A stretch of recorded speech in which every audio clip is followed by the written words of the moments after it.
pleased to bring you our feature presentation. All right, everybody. Welcome to another Beta Alpha Psi meeting today. We have Arisleidy, Nunez, and Austin Whiteman from NJCPA to come and speak to us today. So again, if you are on Zoom, if you can, please turn your cameras on. I want to see those smiling faces, ask a lot of questions. Let's make this meeting engaging as we always do. And I will let, Can we get, I know there are people at Metro, can we just get in, people to tell us who they are? Yeah, we can actually. Damien, do you know who is up there at Metro with you, along with Professor Sampath?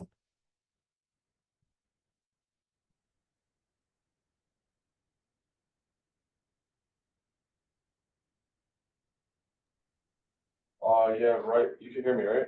Yeah, I can hear you. Yeah, right now it's me and Colette, and two heads are coming in. Two people are coming in late. They told me. Andra told me, and the other track dude. Okay. Well, keep the camera that way so you can see them. Yeah, there's two. Yeah, because the room they have there is like the way it's like angled is different. So I try to book 1170 for the room, but you know. I could just see him there. That was wonderful. Okay. Okay. All right. So without any further interruption, I will let you both take it away. Thank you so much, Jack. And thank you, Austin, for being here as well. Hi, everyone. My name is Arisleidy. I go by Aris. I work with the NJCPA on pipeline initiatives, which is essentially with college programs and with students like yourselves, assisting you with the CPA exam and helping you with the process of becoming a CPA and then succeeding as well once you are a CPA. So since I understand that you guys are there's different majors in the room. So we have accounting, finance, and business majors. Just wanted to share some accounting fun facts for those of you that are not accounting majors, and then dive into the value of the CPA exam and the CPA designation as well. So some accounting fun facts. The Nike co-founder Phil Knight is a CPA and gets the biggest benefits from the rules in our tax system. Another fun fact, so FBI accountants played a huge part in bringing down mobster Al Capone and his tax evasion conviction. This other fun fact, I'm not sure if you guys knew, but CPAs are responsible for counting all of the ballots at the Academy Awards.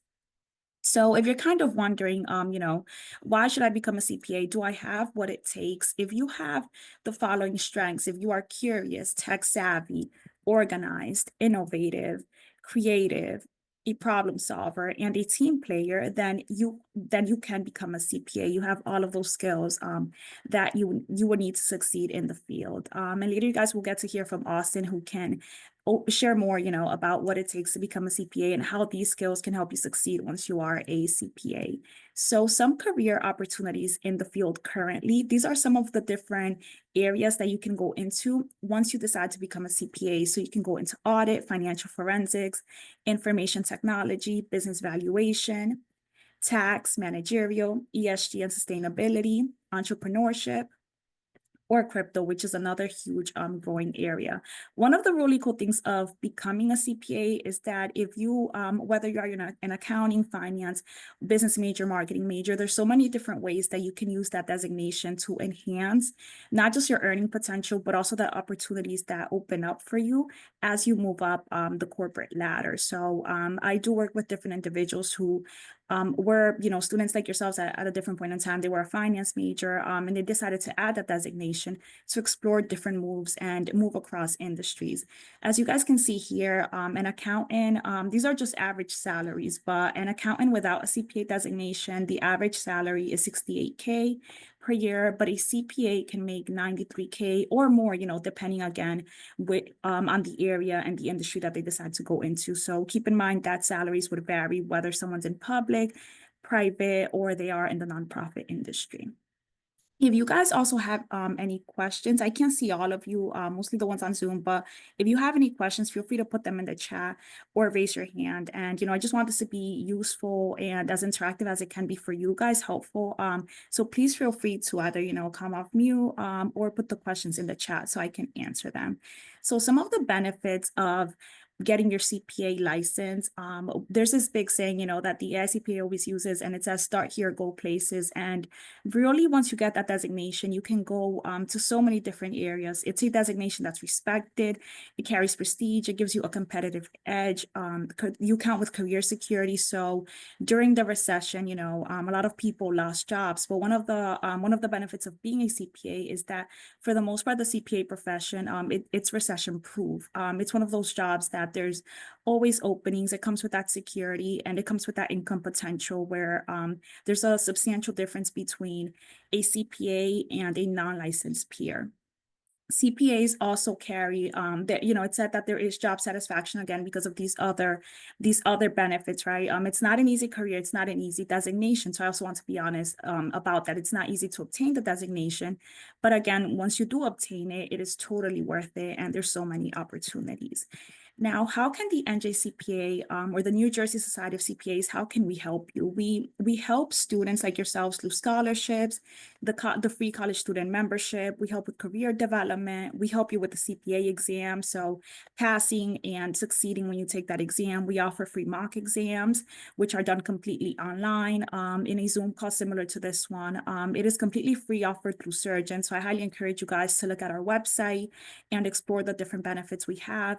Recently, we actually awarded, so there were 27 candidates that received between $6,500 to $2,000. So we do help the pipeline by awarding scholarships. We help with networking, job connections through our different events. So for the current scholarship cycle closed recently, but next year it will open up again in the fall. So these are some of the requirements for the scholarship program. If any of you are a junior or a senior or a fifth-year graduate student, just keep in mind that these are the requirements you would have to meet when you apply for it. Highly encourage you guys to apply for it. It's a great opportunity, not just because of the money, but also the mentorship that comes with the scholarship as well. Now, for the free student membership, this is the QR code you can use. It will bring you to our website, and you will see all of the benefits that I listed before. This year, our student members will be invited to attend the NJCPA convention in Atlantic City. It will take place the week of June 1st. It's a really cool way to network with different CPAs across New Jersey. Students will get to go and for one whole day. I believe it's the Wednesday for free.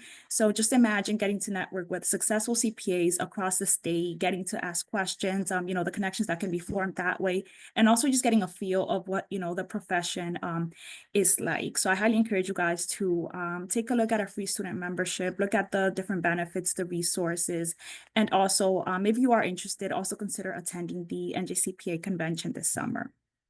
In terms of career development, so we can help you through the job bank where different firms, different accounting firms throughout New Jersey post different jobs there. So firms ranging from the large firms, mid-sized firms, and small firms as well. They post jobs there. They post internships, mostly entry-level, mid-level jobs as well.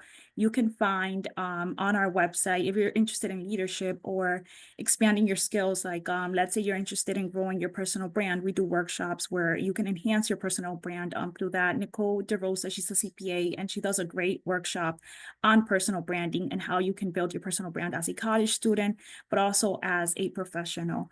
Again, we do offer discounts on CPA exam preparation courses like Surgeon, Becker, UWorld, Roger. Those are 3 of our partners. We also award $750 each year through our CPA exam fee lottery to help you cover the cost of the CPA exam. So this is another great opportunity, to get money to help pay for that exam and help a little bit, with those fees. If you are interested in volunteering, if you care about making a social impact, we do have opportunities to volunteer with middle school students through the Junior Achievement Program, where you get to talk to middle school students about financial literacy and sharing some of the skills, that you are learning in college. You also get access to the NJCPA online community, our local chapters, social events, networking, and the Issues Watch Live, which is essentially a way where you get to see current issues and learn a little bit more about that.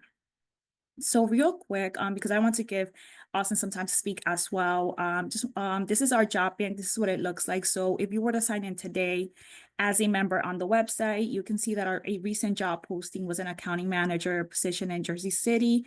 There's also, this is actually a pretty cool one. It's the deputy, it's a role called the deputy director of the state lottery. It's in Trenton, so it's one that, you know, rarely opens up, just so you can see how a CPA, you know, can apply their accounting skills like across different areas. If you wanted to work for the state lottery, right, that's a current job opening at the moment. And many firms and even the government, you know, when someone lists that they are an NJCPA member on their resume, it does show that you are committed to the profession, and it does give you an edge because they understand that, you know, being a CPA is something that's difficult. It requires a lot of work. And being a member of professional organizations like the NJCPA or the AICPA shows that commitment as well. So this is just showing, you know, some of the leadership opportunities available through the NJCPA, like our student ambassador program. Jack can probably share a little bit more about that, what it entails. It's essentially a program for college students where you work with the NJCPA, and Jack is our current NJCPA student ambassador. So thank you for all the work that you're doing, Jack, on campus. Really appreciate that. We also have our Emerging Leaders Interest Group, which is essentially a group for young professionals. They are between the ages of 20 to 30 or 35, you know, essentially entry to mid-level professionals. It's a great way to learn more about the profession, network, and also collaborate if you are, you know, interested in taking the exam. They share best practices and they do a lot of events throughout New Jersey as well. So now for all those of you, you know, that are interested in sitting for the exam, you know, you're thinking, hey, so, you know, it sounds great. I do want to become a CPA. How can I get there? So to sit for the exam in New Jersey at the moment, you need to have a bachelor's degree with 120 credits. Any student that goes to college in New Jersey graduates with a minimum of 120 credits. So that would apply to all of you. The bachelor's degree can be in any field. It doesn't have to be in accounting. It can be in business. It can be in English. The important thing is that you fulfill this requirement of 24 credits in accounting and 24 credits in business. That alone will make you eligible to sit for the exam in New Jersey. So after you have these requirements, what you need to do, you would have 30 months to take and pass all 4 parts of the exam with a minimum of a 75. The really cool thing about the CPA exam is that whether you get a 75 or an 85, you pass the exam, you get the same rights and privileges like someone else who you know, obtained a higher score, right? The important thing is passing it with at least a 75. Currently, these are the 4 parts here. So we have auditing and attestation, taxation and regulation. We have FAR, and then there's a core discipline, which is the new section that was added in the exam. So for those of you that have kept up with, you know, some of the changes with the exam, there is a new licensure model that counts again with a core, and there is the discipline. The point of the changes to this exam is to enhance the public protection by providing a license that is relevant and keeps up with the demands of keeps up with the demands of the profession, but also shows the impact of technology on the profession. So it does result, you know, in the same CPA license like before when we had the old exam, but it does test in one of the 3 disciplines. I will go a little bit deeper into those disciplines and, you know, which one should you choose? Like if you are thinking about it, what's the approach that you should consider when you are choosing one section versus the other? So in terms of the exam itself, you know, like I said, there's the 3 core sections. You must take all 3. There's no way around that really. So there's auditing and attestation, financial accounting and reporting, and then taxation and regulation. Here's what you can expect, you know, in each section. The number of multiple choice questions, they count. There's also the task-based simulations, and they're all 4 hours long. Now, the discipline sections, which is essentially, I'm just going to move this over so you guys can see it better. So with the discipline sections, you must take one section. You can choose between business analysis and reporting, information systems and controls, or tax compliance and planning. They are also 4 hours long, but the difference is between the number of multiple choice questions and then how many task-based simulations. As you can see here, ISC or information systems and controls has 6 task-based simulations, while tax compliance and planning has 7 task-based simulations. Now, for those of you wondering, how should I go about choosing one section versus the other? Like, which section should I take, right? Business analysis and reporting is recommended for candidates interested in financial statement audits, financial and business analysis, including the use of analytics, technical accounting, and financial reporting and client accounting services. ISC is recommended for someone interested in IT audit, cybersecurity, or information systems or advisory. Tax compliance and planning is recommended for someone who's thinking of going into taxation or personal and wealth financial planning. So there's really no right or wrong way to go about the discipline section. It's more so, where your strengths are. Do you feel that you can, do best in, let's say in ISC versus the business analysis and reporting? Ultimately, a candidate receives the same license, whether you pass, the first set, whether you pass business analysis and reporting or information systems and controls or tax compliance and planning. It doesn't really give you an edge whether you, succeed at one or the other. The important thing is that you receive the same CPA license. So I know I gave you guys a lot of information so far. Just want to check in and see how you're doing. Do you have any questions? Let's see, I don't see any questions in the chat so far. Excuse me, we have one question on the Metro campus. Thank you. I wanted to know with these different disciplines, like when we go to do our experience part of the licensure process, does it matter if we work at a firm in tax or audit or risk? Would it still qualify for experience, or does it have to be audit? That's a great question. And thank you for asking that question. So the experience doesn't have to be audit. Specifically, it can be in any of the areas that you mentioned. The important thing is to inform your supervisor or whoever will be your supervisor that you intend to take the CPA exam. There's a statement of experience they'll have to complete on your behalf. So a CPA at that firm will have to sign it. But in the statement of experience, it will list the percentages of accounting, auditing, tax, the areas, that you would have to obtain experience in. It would vary, depending on the work that you're doing. But for the most part, you would be exposed to those different areas. To answer your question, yes, that work would qualify as long as you are exposed to diverse, accounting and auditing work. Okay, thank you. You're welcome. Thank you for that question.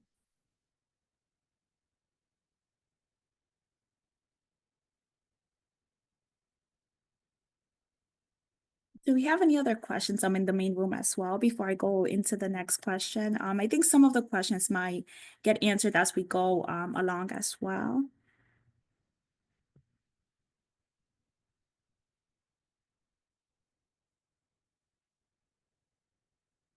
Okay, so I'll go with the next section.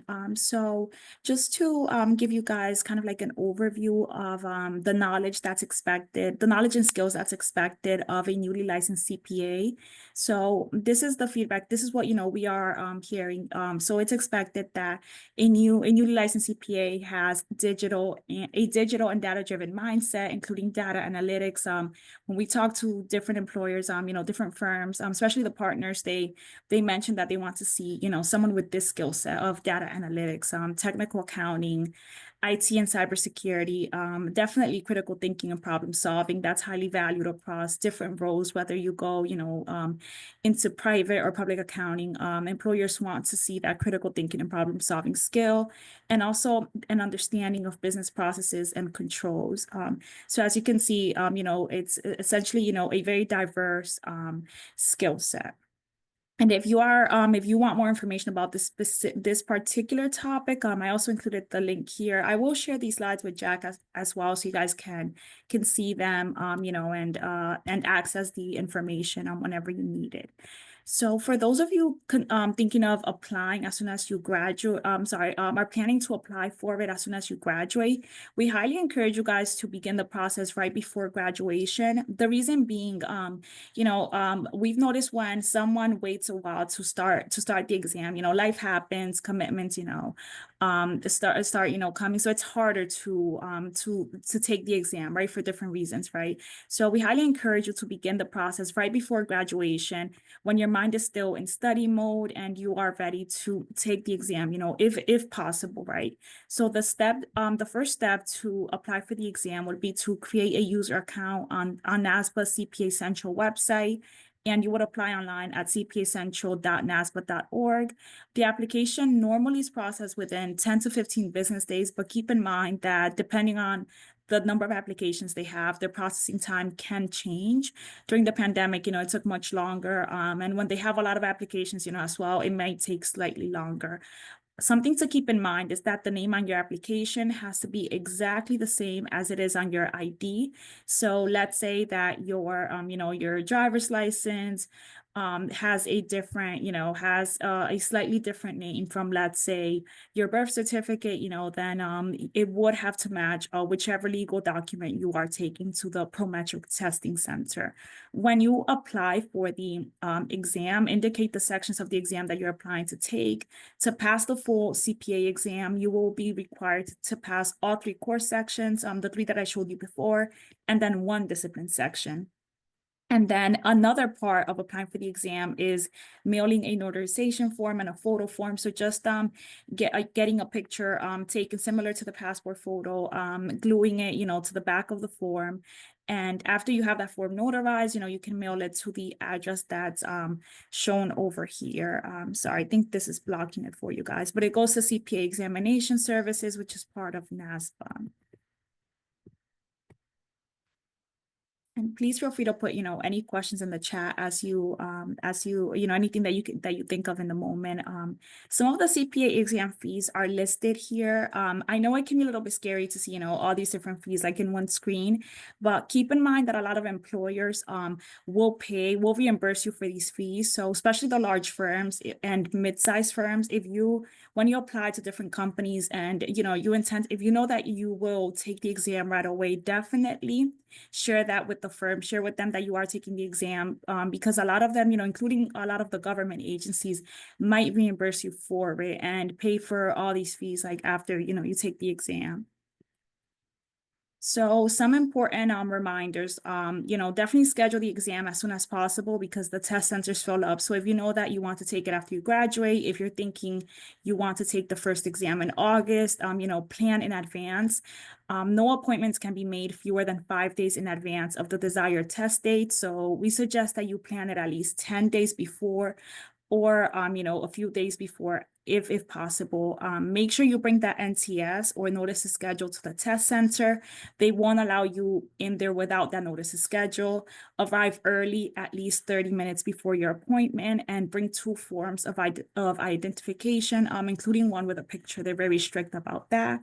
You may take, the sections whichever way you prefer. You can take just one in any order, but you are required to take and pass all 4 of them within the 30-month period. One of the great things about taking it now is that you have 30 months versus 18 months to take and pass all 4 sections.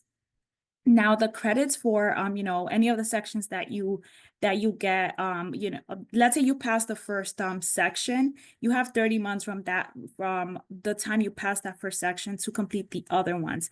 After you pass all 4, those credits don't expire, you don't lose them.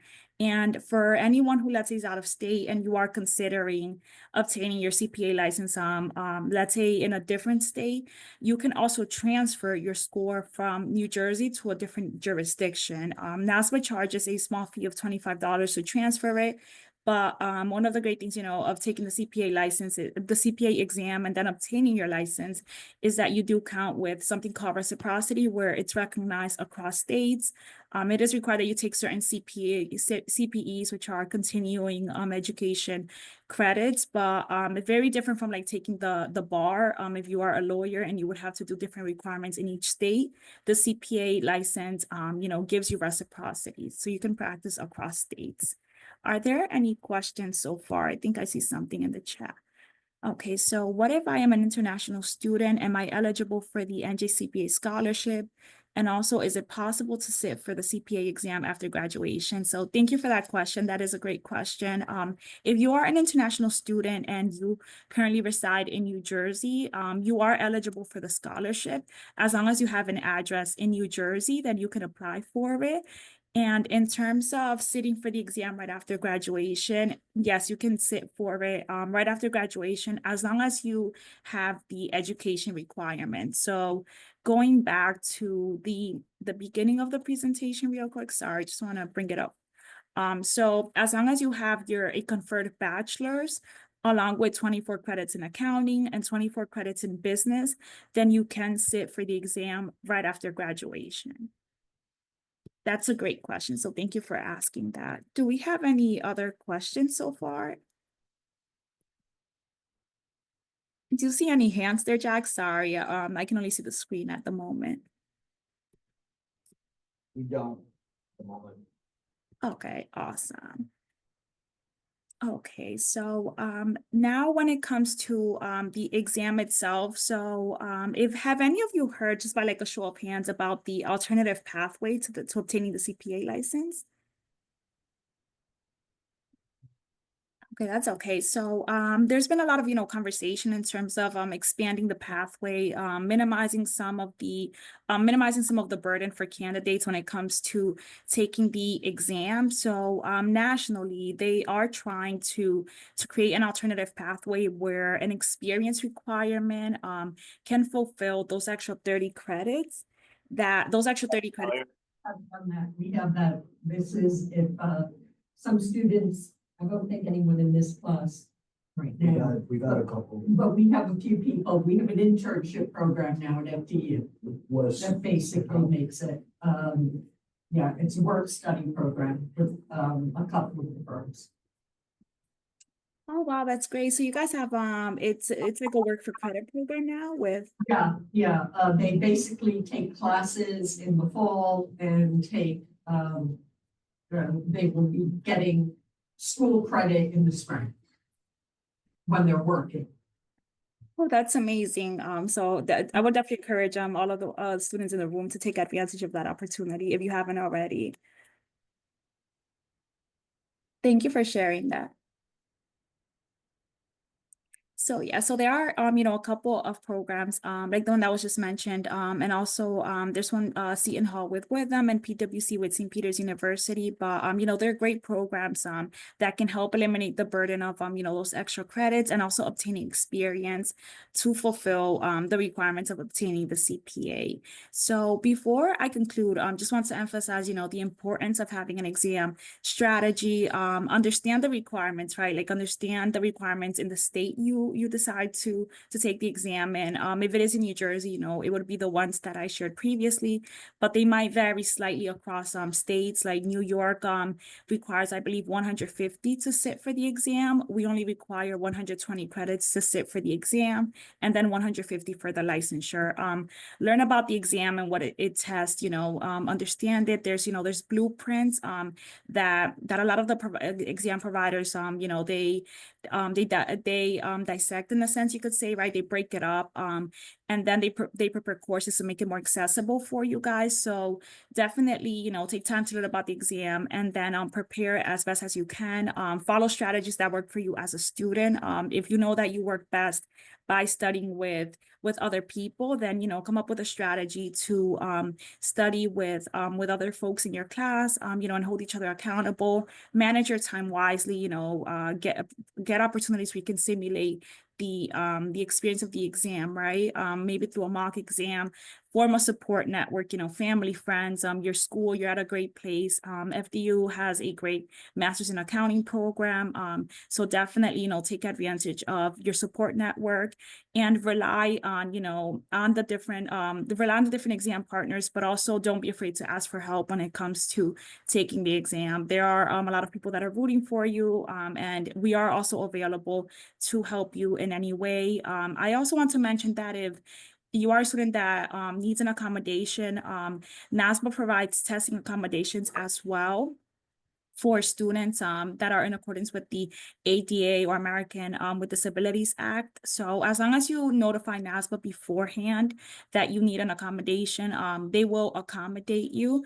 And this helps ensure that that accommodation is already in place when the candidate shows up to the exam. So just want to thank you for your time, for being here, sticking to the presentation. Really appreciate it. And again, I work on the student side. So if you have any questions, you can email me. You can also call the office or send me an email. I will share the presentation with you guys as well.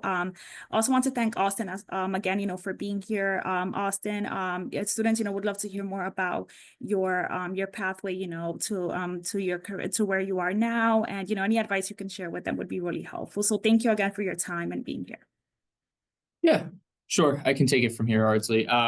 Just want to introduce myself for those in the room that don't know me. My name's Austin Whiteman. I went here. I graduated in 2022 and 2023 with my bachelor's and master's. Currently, I work for Deloitte as a second year, and I just recently obtained my CPA license in October. So I'd be happy to tell you, thank you, all the trials and tribulations that takes. I mean, Ardsley summed it up really, really well. But yeah, just a couple things. I mean, I thought would be useful for you guys to know at least about my background. When I took the CPA exam, as Ardsley said, it used to be you had to complete it in 18 months, and there were different sections of the CPA exam. The discipline section was consolidated at that point into something called BEC, or Business and Economic Concepts, at the time. And this has honestly been a push not only from, this NJCPA and other professional organizations, but from the firms themselves as well. They want you guys getting CPAs. They want you getting them early. When I was in college, I took 2 exams, passed them both. It took me about twice as long to pass them once I started, the remaining 2 once I started working. So that's my best advice to you guys, is I highly encourage you to start as early as possible. The sooner you can take it, the sooner you can get just studying in front of it, the better. But now I kind of want to open it up to questions, see what you guys really want to know, because that's what I'm here for. I want to be a resource to you guys. Yes. Who don't have accounting undergrad, but are now, say, finance majors, who are making sure that they have the accounting requirements to sit for the exam. Are you seeing more of those hired? Me personally, I don't see too much of the higher side. Most people do go through a general accounting program. Not to say that finance can't. Typically that would go into more of an advisory type of role, I would think, or something, or a consulting type of role in my what I think of that. But in terms of your simple audit, tax, kind of the decision tree from there, that's mostly an accounting background.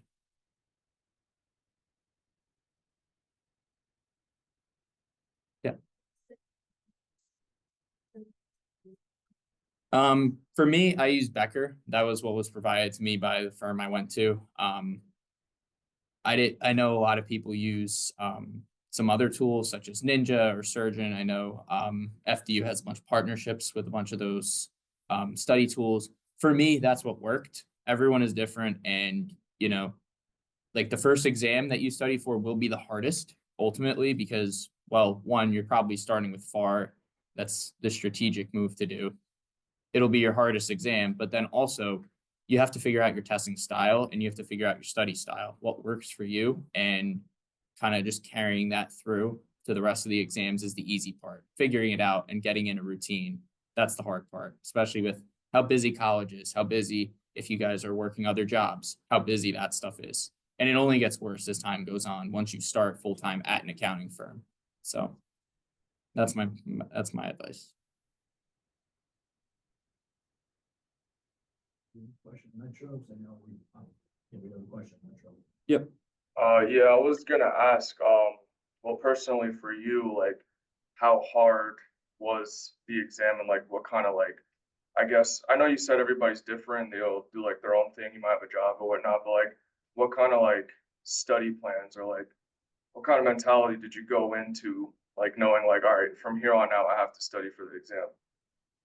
Yeah, I mean, so funny enough, when I first started studying for the exam was shortly after I graduated from here in 2022. I graduated with my bachelor's degree. I did, went through the whole process with the NASBA and tried to get that going. And then sure enough, I signed up my NTS in October, and I signed up at the time I wouldn't have done it. I signed up for 2 sections under the same NTS. I said, oh yeah, study for them 3 months apart. That'll 3 months, because your NTS is only 6 months. So I was like, okay, yeah, in theory, that's a good idea. Well, then college sports got in the way, then college classes got in the way, then work got in the way. And I just kept ever so pushing that to the back burner until I think it was the new year. And I was about 20% of the way through my first studying session. And that's when it hit me. I was like, okay, well, I'm not going to get this done if I don't make some time for it. So for me, I like to study a lot at night, typically after stuff's done for the day. So that's what I did. And, there's no easy way around it. You have to commit the time to it. You have to want to do it. And the firms that you join one day will accommodate to you and will help you in that journey. So just because you don't get the whole CPA done before you join, it's not a death sentence. And that's what we're seeing more and more of, unfortunately, is people coming in with less exams passed. And that's always our best advice to people, is to pass them as soon as you can. In terms of study habits, really, it's just about consistency and what works for you. It's just like studying for a regular test, right? Except it's just one, 2 to 3 months down the road. Can I just clarify something? Sure. So took your exams between when you got your bachelor's Mhm. and before you graduated with your master's, is that correct? Correct. Yes. So I'm just mentioning that to everyone who's moving into the 4+1 program. You Yep. don't have to wait until you graduate to take the exams. Especially you'll have taken advanced in your 4th year. Yep. Take FAR as soon as possible before you graduate. Yes. It really makes a difference. FAR is the most challenging, and it's the most technical, which is what you learn in school most applies to that particular exam. It also just sets you up as a good baseline for the other 3 exams you have to take. Every single concept you learn from FAR, even when you're studying for the others, the books always refer back to, look at this section in FAR, and honestly, just from my colleagues' experience, those that didn't start with FAR experienced greater difficulties later on when they had to pass it or tried to pass it.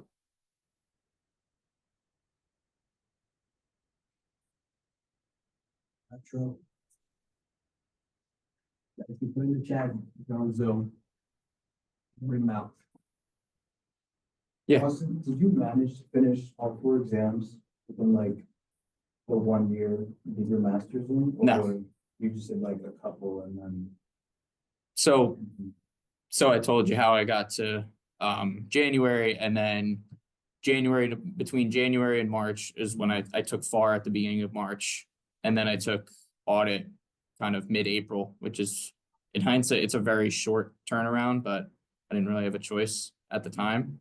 From there, I worked through the summer, kind of enjoyed my last summer free. And then, when I did start at my accounting firm, I worked to get one done before the end of the year. And then the last one, I waited through busy season and passed it in, I think June was when I took it. So once I was able to get that done, then I was just pretty much waiting until September to gain my year of experience. And then that's when I applied for my license.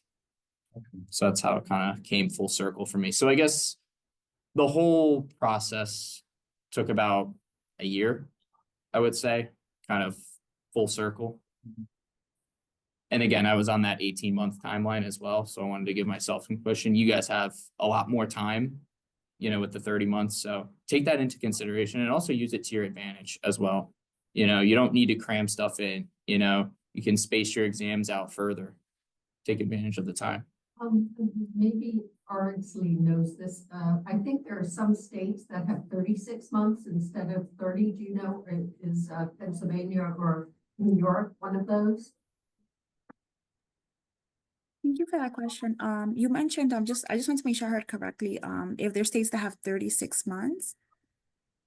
So I have heard there's at least one state that does, but at the moment, from the top of my head, I can't recall the name of it. But some states are trying to give more time. I can get those names for you. So when, if anyone is. Oregon it is. Okay. Oregon is- Some other states might end up taking longer than two, so. Thank you. Yeah. I just know. How do you, you're not even in the. Slides earlier, I was paying attention. Um, I saw it was the top left corner, it was purple, I think. Yeah, I saw the slide before. I guess I mean the only thing I know about Oregon is they don't pump their own gas just like us, but I think they actually just changed that law. So we might be unique once again.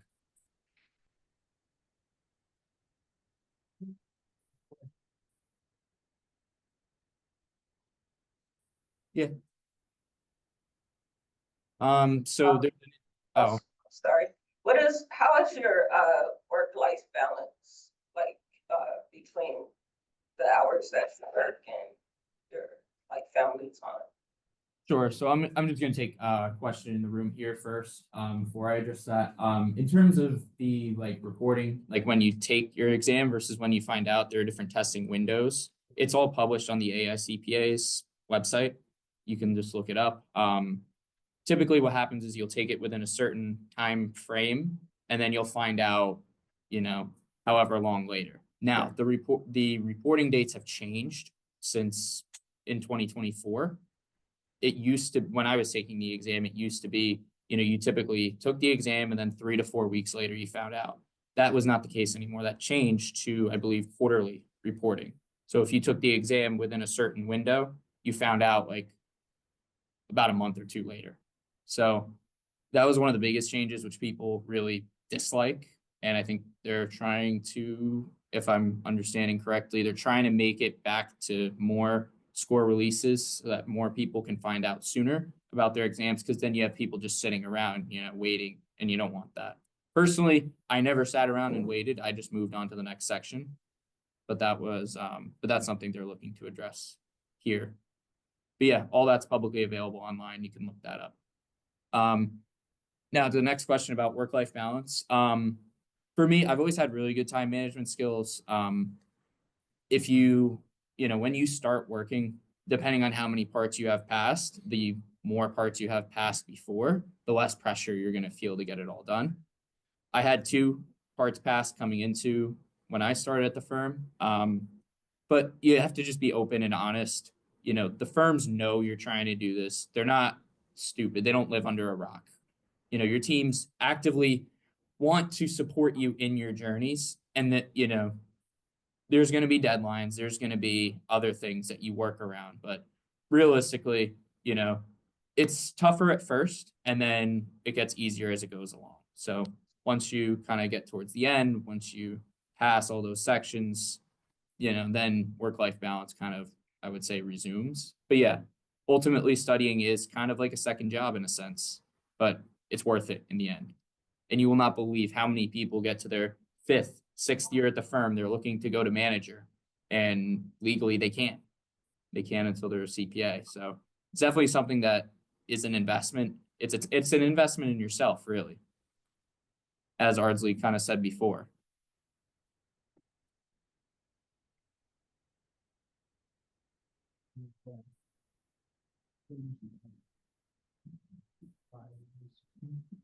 Metro, we're doing virtually.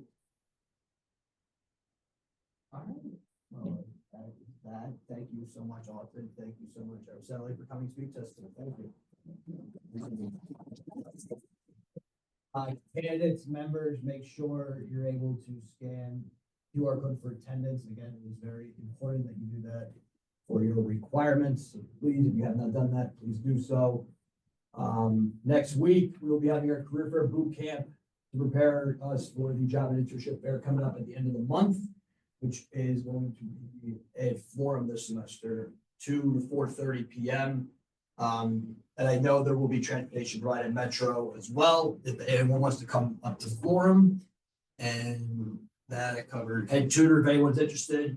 please come and see either myself or Dr. Collier if you were interested. It's really a great opportunity. It looks good on the resume. I'm pushing people who might have any interest. You can be a candidate as well as being a member. Yes, as a candidate, because you have to, candidates have to volunteer the tutoring hours too. So, that's great. So anybody is a candidate, if you're interested. That, but again, if no one else has any other questions for me, the board, I will put the code off. And with that being said, that's it. Thank you all so much. We'll see you all next week, 4:30 for our River Boot Camp. Thank you all. Thank you, everyone. Take care. Of course, thank you. Will I fall again?